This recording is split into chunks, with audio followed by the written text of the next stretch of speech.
Hello दोस्तों, आपका मेरे चैनल पवन पॉइंट ऑनलाइन क्लासेस में स्वागत है। दोस्तों, आज हम लोग 10th क्लास की बायोलॉजी का टॉप वीवीआई क्वेश्चन जैव प्रक्रम से संबंधित 40 का 40 वीवीआई क्वेश्चन करने वाले हैं ऑब्जेक्टिव में।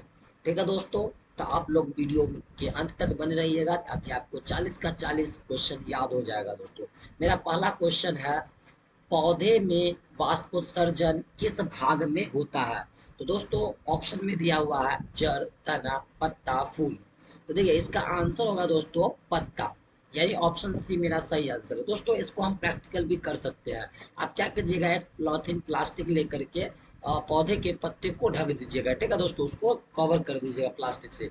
कुछ देर के बाद आप देखिएगा कि प्लास्टिक में जल की कुछ बूंदे वाष्प आ जाते हैं, यानी पत्ता में वाष्पोत्सर्जन होता है। दोस्तों, पत्ते से होता है वाष्पोत्सर्जन। अब हम दूसरा क्वेश्चन देखते हैं, मानव रक्त में उपस्थित यूरिया की मात्रा होती है। ऑप्शन में दिया है 100 mg यानी मिलीग्राम, 20 मिलीग्राम, 30 मिलीग्राम और 40 मिलीग्राम। तो दोस्तों, मानव रक्त में यूरिया की मात्रा होती है 20 मिलीग्राम। आपको याद रखना है दोस्तों, मानव रक्त में यूरिया की मात्रा होती है 20 मिलीग्राम। अब हम बात कर लेते हैं तीसरा क्वेश्चन, श्वसन क्रिया के दौरान कितनी प्रतिशत ऊर्जा ताप के रूप में निष्कासित होती है? यानी श्वसन क्रिया में कितना प्रतिशत ऊर्जा ताप के रूप में बाहर निकलता है? दोस्तों, ऑप्शन ए में दिया है 20%, ऑप्शन बी में दिया है 40%, ऑप्शन सी में दिया है 60% और ऑप्शन डी में दिया है 80%। दोस्तों, इसका सही आंसर है 20%, यानी श्वसन क्रिया के दौरान 20% ऊर्जा जो होता है ताप के रूप में निष्कासित होता है। अब हम बात कर लेते हैं चौथा क्वेश्चन, मनुष्य में वृक्क एक तंत्र का भाग है। मनुष्य में वृक्क एक तंत्र मतलब वृक्क जो है एक तंत्र का भाग है जो संबंधित है, मतलब कौन से तंत्र का भाग है, क्वेश्चन ये पूछ रहा है। ऑप्शन ए में दिया पोषण तंत्र यानी पोषण, बी में दिया श्वसन तंत्र यानी श्वसन, सी में दिया उत्सर्जन और डी में दिया परिवहन। दोस्तों, याद रखना है आपको कि वृक्क यानी किडनी, तो किडनी एक उत्सर्जन तंत्र का भाग है। क्या दोस्तों? किडनी एक उत्सर्जन तंत्र का भाग है। अब बात कर लेते हैं पांचवा नंबर क्वेश्चन, पौधे के वायवीय भागों से जल के निष्कर्षण की क्रिया क्या कहलाती है? पौधे के वायवीय भागों से जल के निष्कर्षण की क्रिया क्या कहलाती है? ऑप्शन ए में दिया परागन, निषेचन, विसरण और वाष्पोत्सर्जन। तभी हम बताएं, पत्ता वायवीय भाग है दोस्तों, वहां से जल का निष्कर्षण होता है और वह क्रिया क्या कहलाता है? वाष्पोत्सर्जन। ऑप्शन डी मेरा सही आंसर है। अब हम बात कर लेते हैं 6 नंबर क्वेश्चन, वह प्रक्रम जिसके द्वारा शरीर में ऊर्जा का उत्पादन होता है उसे क्या कहते हैं? ऑप्शन ए में दिया श्वसन, बी में दिया पोषण, सी में दिया उत्सर्जन और डी में दिया उत्तेजनशीलता। क्या दिया दोस्तों? उत्तेजनशीलता। यानी कि ऑप्शन मेरा जो है ए आंसर सही है, क्योंकि वह प्रक्रम जिसके द्वारा ऊर्जा का उत्पादन होता है उसे हम श्वसन कहते हैं। क्या कहते हैं दोस्तों? श्वसन कहते हैं। ऑप्शन ए यानी श्वसन से ऊर्जा का उत्पादन होता है। ठीक है दोस्तों, श्वसन होता है कहाँ? माइटोकॉन्ड्रिया में होता है। ठीक है दोस्तों, और वायवीय श्वसन मांसपेशी में भी हो जाता है दोस्तों, तो आपको याद रखना है। ठीक है ना, पूर्ण रूप में जो श्वसन होता है वो माइटोकॉन्ड्रिया में होता है, इसलिए माइटोकॉन्ड्रिया का ऊर्जा का घर कहा जाता है। माइटोकॉन्ड्रिया को ऊर्जा का घर कहा जाता है, आपको पता होना चाहिए दोस्तों। अब हम बात कर लेते हैं 7वां नंबर क्वेश्चन, कौन सी क्रिया सभी जीवों के लिए अनिवार्य है? कौन सी क्रिया सभी जीवों के लिए क्या है दोस्तों? अनिवार्य है। प्रकाश संश्लेषण, वाष्पोत्सर्जन, श्वसन और चलन। तो दोस्तों, श्वसन जो क्रिया है सभी जीवों के लिए अनिवार्य है। 8वां नंबर क्वेश्चन देखते हैं दोस्तों, मैग्नीशियम पाया जाता है कहाँ पाया जाता है? देखिए, ऑप्शन ए में क्लोरोफिल, बी में लाल रक्त में, सी में वर्णी लवक में और डी में श्वेत रक्त कण में। यानी मैग्नीशियम जो है दोस्तों वो पाया जाता है क्लोरोफिल में। मैग्नीशियम क्लोराइड आपको पता ही होगा, वो याद रखिएगा, उससे इसको याद रखना है कि मैग्नीशियम कहाँ पाया जाता है? क्लोरोफिल में। क्लोरोफिल में क्या पाया जाता है? मैग्नीशियम भी पाया जाता है। अब बात कर लेते हैं 9वां नंबर क्वेश्चन, मानव हृदय में पाए जाते हैं 3 वेश्म, 2 वेश्म, 4 वेश्म और 5 वेश्म। तो याद रखिएगा दोस्तों, मानव नेत्र में 4 वेश्म पाए जाते हैं। 10वां नंबर क्वेश्चन, प्रकाश संश्लेषण द्वारा किसकी प्राप्ति होती है? वसा का, प्रोटीन का, ग्लूकोज का और प्रकाश का। तो दोस्तों, प्रकाश संश्लेषण के द्वारा हमें ग्लूकोज की प्राप्ति होती है। पौधे प्रकाश संश्लेषण करते हैं, हरे पेड़ पौधे, और उससे ग्लूकोज बनाता है दोस्तों। ठीक है, ग्लूकोज यानी C6H12O6 होता है, C6H12 और O6 होता है, याद रखिएगा दोस्तों।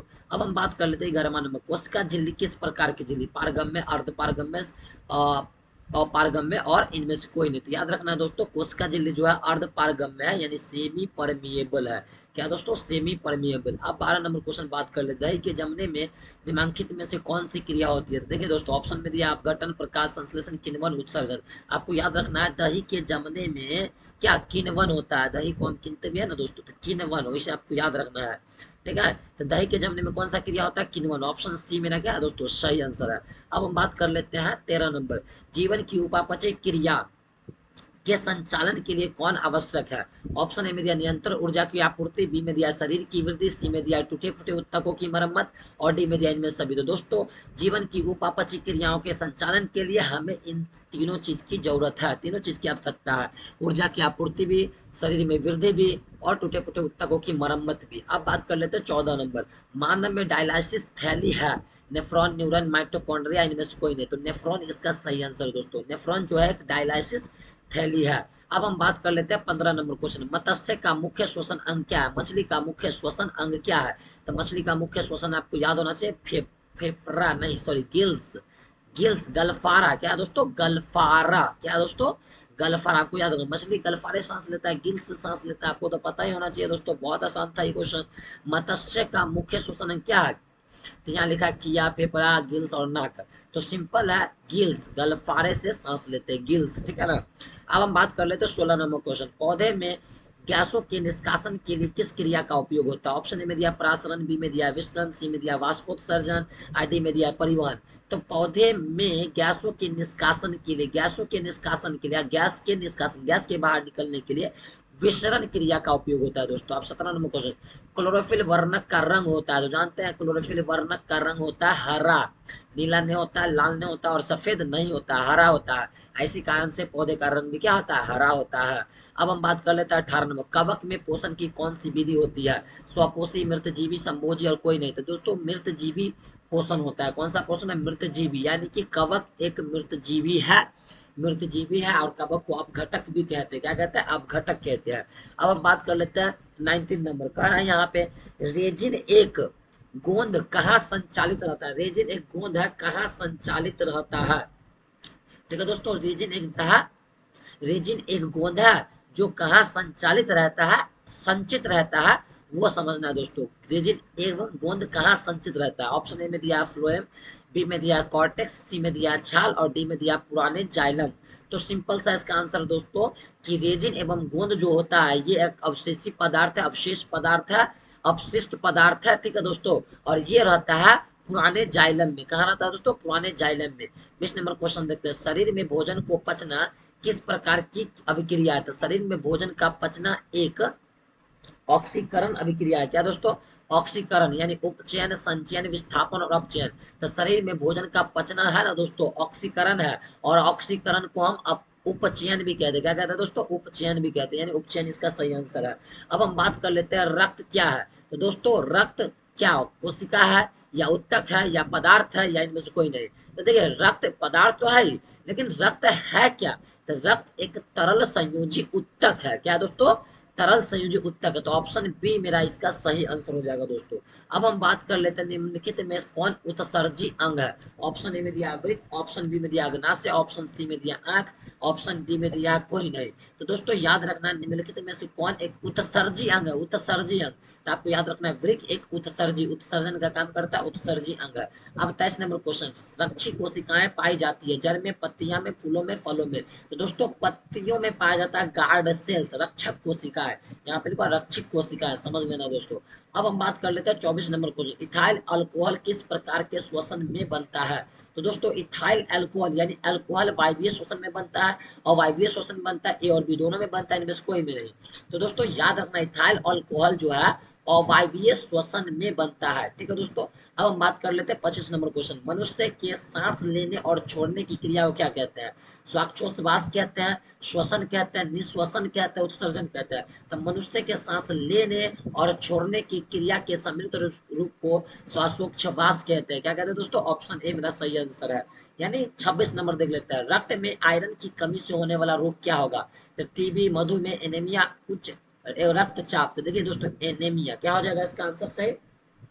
एनीमिया हो जाएगा दोस्तों। बहुत ही आसान क्वेश्चन है, एनीमिया इसका सही आंसर। पढ़ लीजिए एक बार फिर से, रक्त में आयरन की कमी से होने वाला रोग को क्या कहते हैं? रक्त में आयरन की कमी से होने वाला रोग को क्या कहते हैं? तो इसका एनीमिया क्या हो जाएगा दोस्तों? राइट आंसर हो जाएगा। आपको याद रखना है। 27 नंबर क्वेश्चन, पादप, पादप लिखा हुआ है, पादप में जाइलम उत्तरदायी होता है, ठीक है, पादप होना चाहिए, पादप में जाइलम उत्तरदायी होता है। तो देखिए जाइलम नाम है ना, जाइलम, जाइलम और फ्लोएम होता है। तो यहाँ जाइलम जो है, जाइलम में जल, देखिए छुपा हो, जाइलम जल, यानी जल के वहन करेगा ये दोस्तों, जल का परिवहन करेगा। तो जल का वहन इसका सही आंसर है। आगे बढ़ जाते हैं, कुटपाद किसमें पाया जाता है? तो याद रखिएगा, यानी अमीबा एक कोशिकीय जीव है जो कुटपाद की सहायता से ही भोजन को खा पाता है, यानी भोजन कर पाता था। अमीबा में पाया जाता है कुटपाद, किसमें पाया जाता है दोस्तों? अमीबा में। अब हम बात कर ले तो 29 नंबर क्वेश्चन, प्रकृति में ऑक्सीजन का संतुलन कैसे बना रहता है? संयोजन क्रिया से, प्रकाश संश्लेषण से, अपघटन से, इनमें से कोई नहीं। तो प्रकृति में जो संतुलन है दोस्तों, प्रकाश संश्लेषण से बना रहता है। प्रकाश संश्लेषण में कार्बन डाइऑक्साइड का जरूरत पड़ता है, और प्रकाश संश्लेषण के द्वारा क्या होता है? ऑक्सीजन गैस रिलीज होता है। अब हम बात कर लेते हैं स्टोमाटा, पौधे के किस अंग में पाया जाता है? तो दोस्तों स्टोमाटा जो है तना में नहीं पाया जाता है, ठीक है ना, पत्तियों में पाया जाता है। किसमें पाया जाता है? पत्तियों, इसका सही आंसर हो जाएगा दोस्तों। 31 नंबर क्वेश्चन, मानव हृदय का औसत प्रकुंचन दाब लगभग है 120 mmg, 150 mmg, 90 mmg, और इनमें से कोई नहीं। तो दोस्तों याद रखना है, मानव हृदय का जो प्रकुंचन दाब है वो 120 mmg hg है, ठीक है दोस्तों, याद रखना है। अब हम बात कर लेते हैं 32 नंबर क्वेश्चन, इनमें से कौन प्रकाश संश्लेषी अंग है?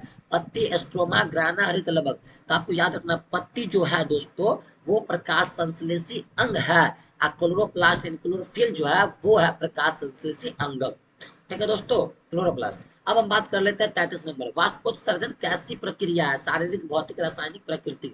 तो इसका सही आंसर होगा दोस्तों भौतिक। क्या होगा दोस्तों? भौतिक, यानी कि वाष्पोत्सर्जन भौतिक प्रक्रिया है। अब हम बात कर लेते हैं 34 नंबर क्वेश्चन, शरीर में भोजन का पचना किस प्रकार की अभिक्रिया है? अवकरण, ऑक्सीकरण, उदासीनीकरण और वैद्युत अपघटन।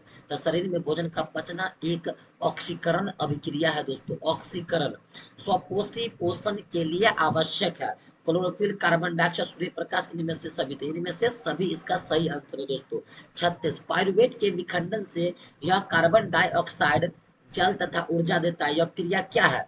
तो देखिए दोस्तों, यह क्रिया कहाँ होता है ना, तो यह कोशिका द्रव्य में, माइटोकॉन्ड्रिया में, हरित लवक में, केंद्रक में। तो दोस्तों यह क्रिया जो होता है माइटोकॉन्ड्रिया में होता है, यहीं पे ऊर्जा का निर्माण होता है। श्वसन क्रिया पूर्ण रूप में माइटोकॉन्ड्रिया में होता है, यहाँ पे ऊर्जा का निर्माण होता है, इसलिए माइटोकॉन्ड्रिया को हम ऊर्जा गृह कहते हैं। क्या कहते हैं दोस्तों? ऊर्जा गृह। अब हम बात कर लेते हैं 37 नंबर, जठर ग्रंथियां कहाँ पाई जाती है? आंख में, अग्नाशय में, यकृत में, अमाशय में। दोस्तों सही आंसर है इसका अमाशय में। अमाशय के आंतरिक दीवार में जठर ग्रंथियां होती है, जिससे जठर रस निकलता है, और जठर रस में म्यूकस, हाइड्रोक्लोरिक अम्ल और पेप्सिनोजेन होता है, ठीक है, पेप्सिन होता है, ठीक है, याद रखिएगा दोस्तों। अब हम बात कर लेते हैं 38, खुला परिसंचरण तंत्र किसमें पाया जाता है? मनुष्य में, कॉकरोच में, घोड़ा में, ऊंट में। तो कॉकरोच इसका सही आंसर है दोस्तों। अब हम बात कर लेते हैं 39 नंबर, पौधे में पाए जाने वाला गाढ़ा एवं द्वितीय उत्सर्जित तरल पदार्थ को क्या कहते हैं? तो पौधे में पाए जाने वाला गाढ़ा एवं द्वितीय उत्सर्जित तरल पदार्थ को हम क्या कहते हैं? लेटेक्स कहते हैं, रेजिन कहते हैं, गोंद कहते हैं, टैनिन कहते हैं। तो आपको याद रखना है दोस्तों, उसको लेटेक्स कहते हैं। क्या कहते हैं दोस्तों? लेटेक्स। ये मेरा क्या है? सही आंसर है दोस्तों, सही आंसर। दोस्तों एक बात मैं आपको कहना चाहूंगा दोस्तों, कि यदि आप लोग मेरे चैनल को सब्सक्राइब नहीं किया है तो प्लीज सब्सक्राइब कर लीजिए दोस्तों, और ताकि बने रहिएगा वीडियो में। और मैं भी क्वेश्चन लाने वाला हूँ, और इसको देखिएगा दोस्तों, याद कीजिएगा, जो एग्जाम के लिए काफी भी आया है, और देखिएगा एग्जाम जब देकर आइएगा आपको, तो आपको पता चलेगा कि सच में ये क्वेश्चन आया, ठीक है दोस्तों। और लास्ट मेरा जो क्वेश्चन है दोस्तों वो है 40 नंबर, यूरिया रक्त में कहाँ से प्रवेश करती है? फेफड़ा से, यकृत से, श्वास नलिका से और वृक्क से। तो देखिए दोस्तों, यूरिया जो है रक्त में यकृत से प्रवेश करती है, यानी बी मेरा सही आंसर है दोस्तों, ठीक है दोस्तों। तो आपको कैसा लगा वीडियो दोस्तों? अगर अच्छा लगा होगा तो प्लीज सब्सक्राइब कर लीजिएगा, लाइक कीजिएगा, और कमेंट में बताइएगा दोस्तों कि आगे आप किस टॉपिक पे वीडियो बनाए, ठीक है दोस्तों, मतलब कौन सा सब्जेक्ट में बनाए। Thank you so much video देखने के लिए।